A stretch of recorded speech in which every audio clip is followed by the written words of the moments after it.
Hello everyone and welcome to physics wizard. तो आज का टॉपिक हमारा होने वाला है lateral shift of light through a glass slab. यानी जब लाइट रे एक ग्लास स्लैब पे पड़ेगी तो वहां पे एक शिफ्ट होगा लाइट का, राइट। सबसे पहले तो हमें समझ में आना चाहिए कि sir what is the difference between shift and deviation. तो ये हम लोग सबसे पहले देखते हैं, राइट। अगर मैं एक सरफेस का बात करूं, चलिए बात कर लेते हैं हमारा एक सरफेस का। जैसे कि ये एक सरफेस है एंड मान लो मेरे पास एक लाइट रे आया ऐसे, okay, and after falling through this surface ये ऐसे चली गई, राइट। तो इन दिस केस हम लोग देख सकते हैं कि लाइट रे मुड़ी नहीं है, यानी ये बेंड नहीं हुआ है। सो इन दिस केस ये जो आया मेरा, इसे हम लोग कहेंगे शिफ्ट। बहुत बढ़िया। Sir what about deviation? Deviation कब आएगा? अभी उसी एग्जांपल को लेते हैं कि मान लो ये एक सरफेस है, मेरी लाइट रे आई ऐसे और मान लो वो कुछ ऐसे चली गई, तो ये क्या हुआ, ये अपने पाथ से डेविएट हो गई, यानी ये अपने पाथ से भटक गई। ये जाना तो ऐसे चाहती थी लेकिन ये ऐसे भटक गई, तो इसे हम लोग कहते हैं डेविएशन। इसे हम लोग कहेंगे डेविएशन, ओके। सो हमें क्या बात समझ में आना चाहिए कि सर जब लाइट रे एक ग्लास स्लैब के ऊपर पड़ेगी, so it will not deviate, rather than it will have a lateral shift. इसको कैसे डिफाइन कर सकते हैं और कैसे देख सकते हैं, देखो। तो हम लोग मान लेते हैं कि यहाँ पे एयर है and this is a glass surface. यहाँ पे हमारे पास ग्लास है एंड अगेन ये एयर है। बहुत बढ़िया सर। उसके बाद हमें क्या करना है, let us draw a normal here. तो मैंने एक नॉर्मल बना दिया ऐसे, बहुत बढ़िया, ऐसे एक नॉर्मल बना दिया। अभी क्या है, लाइट रे यहाँ पे पड़ेंगी ऐसे, मान लो लाइट रे यहाँ आई ऐसे। So after striking this surface, क्योंकि यहाँ पे मीडियम चेंज हो रहा है, आप लोग देख सकते हैं कि यहाँ पे एयर है और यहाँ पे ग्लास है। तो अगर मीडियम चेंज होगा, so light ray will deviate it path, okay. Sir light ray अपनी पाथ को डेविएट कर लेगी, बहुत बढ़िया सर। सर ये लाइट रे नॉर्मल की तरह क्यों बेंड की? Why it bended towards the normal? Because air एक रेयर मीडियम है than glass, so that's why the light ray got deviated towards the normal. अगर मैं बोलूं कि लाइट रे जाना तो ऐसे चाहती थी लेकिन वो डेविएट हो गई, जैसा हम लोग देख सकते हैं, राइट सर। अभी आप लोगों को पता ही होगा कि ये वाला मेरा नॉर्मल है and this is my incident ray, so this angle will be my angle of incidence I. ऐसे सिमिलरली ये मेरा रिफ्रैक्टेड रे है, so this is my refracted angle R because this is the normal. बहुत बढ़िया sir. इसके बाद क्या होगा, ये दूसरे सरफेस ऑफ ग्लास स्लैब पे जा टकराएगी। तो हम लोग यहाँ पर भी एक नॉर्मल ऐसे बना सकते हैं। बहुत बढ़िया सर, आप बना सकते हैं ऐसे।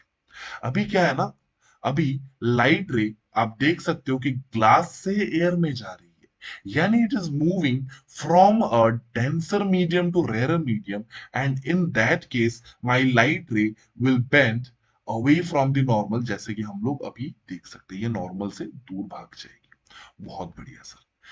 अभी हम लोग देखेंगे कि ये जो लाइट रे है ना, ये अपनी दिशा को बदली नहीं है, जस्ट ये शिफ्ट हो गया, यानी ये लाइट रे यहां से शिफ्ट होके यहां आ गया है। So this is my shift. यहाँ पे ये जो आया है, this x will be my shift. बहुत बढ़िया सर, सब कुछ समझ में आ रहा है, कोई प्रॉब्लम नहीं है, ये हमारा शिफ्ट हो जाएगा। सर आपको कैसे पता चला कि ये जो लाइट रे है जो ऐसे आ रही थी ये डेविएट नहीं हुई? तो इसका लॉजिक बहुत ही सिंपल है। पहले मेरा एयर से ग्लास में ट्रांसफर हो रहा था, यानी पहले मेरे लाइट ने जब इस पॉइंट पे टकराया तो उसने अपना मीडियम एयर से ग्लास की ओर चेंज किया और उसमें उसका जो डेविएशन आया वो ये वाला डेविएशन आ गया ऐसे, इन इन क्लॉकवाइज डायरेक्शन, राइट। ये हमारा क्लॉकवाइज डायरेक्शन में एक डेविएशन आ गया। और इसके बाद मेरा लाइट रे कैसे जाना चाहती थी, मेरा लाइट रे जो है वो अब ऐसे जाना चाहती थी, राइट। और वो चल गया ऐसे, बहुत बढ़िया। तो उसका जो डेविएशन हुआ वो ऐसे हुआ, right. So it was in anti clockwise direction.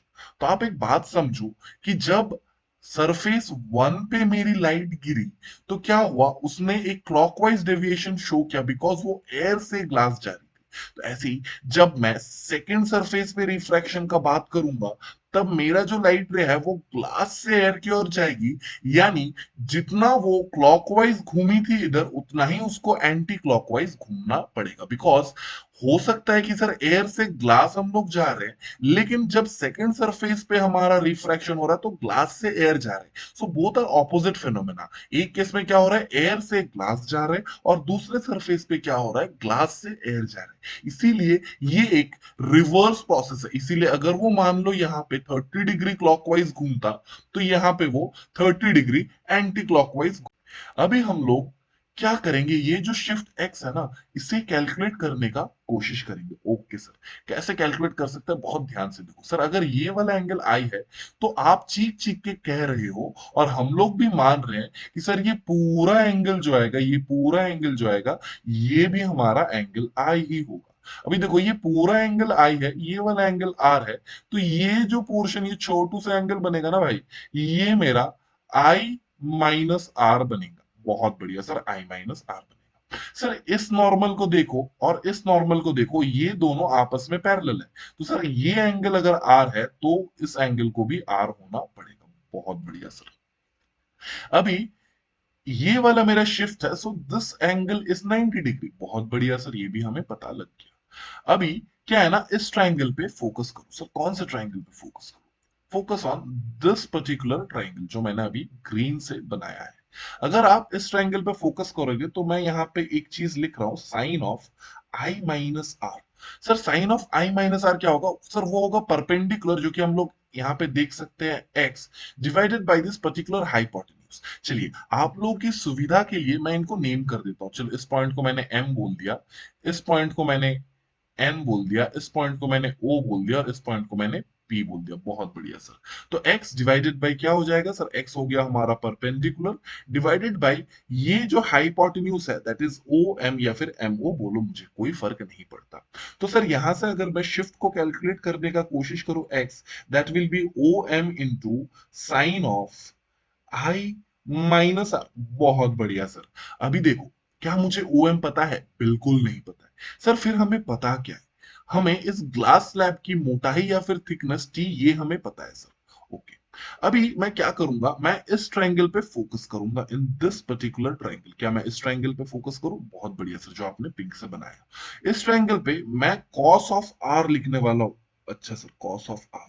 Cos of r क्या होगा? Base by hypotenuse. आप देख सकते हो कि सर ये वाला मेरा बेस है, so that will be M N divided by the hypotenuse, that is again O M. अभी देखिए, M N is nothing but the thickness of the slab, तो यहां से मुझे क्या मिल जाएगा? Cos of r will be equals to M N, that is the thickness t, divided by O M. अरे सर, यहां से मुझे ओ एम का वैल्यू मिल जाएगा, that will B T divided by, या फिर हम लोग यहाँ पे देख सकते हैं, t divided by cos of r. आप ऐसे इसको बोल दो। अभी इस ओ एम को कुछ नहीं, इस फॉर्मूला में डाल दो। तो हम लोग अगर फॉर्मूला में पुट कर दे, तो हमें क्या मिल जाएगा सर? हमें शिफ्ट का जो फॉर्मूला एक्स मिलेगा, that will be O M की जगह टी बाई कॉस आर। तो मैं इसको ऐसे लिखूंगा, t into sine of i minus r, और जो डिवाइडेड बाई कॉस आर होने वाला था ना यार, वो चल गया इसके नीचे, so that is cos of r. ये हो गया हमारा शिफ्ट का फॉर्मूला। बहुत बढ़िया सर। आई होप आपको ये वीडियो अच्छा लगा है। अगर अच्छा लगा है तो जरूर से जरूर आप बने रहे चैनल पे, आपके लिए और ऐसे कॉन्सेप्ट वीडियोस आती रहेंगी। Thank you.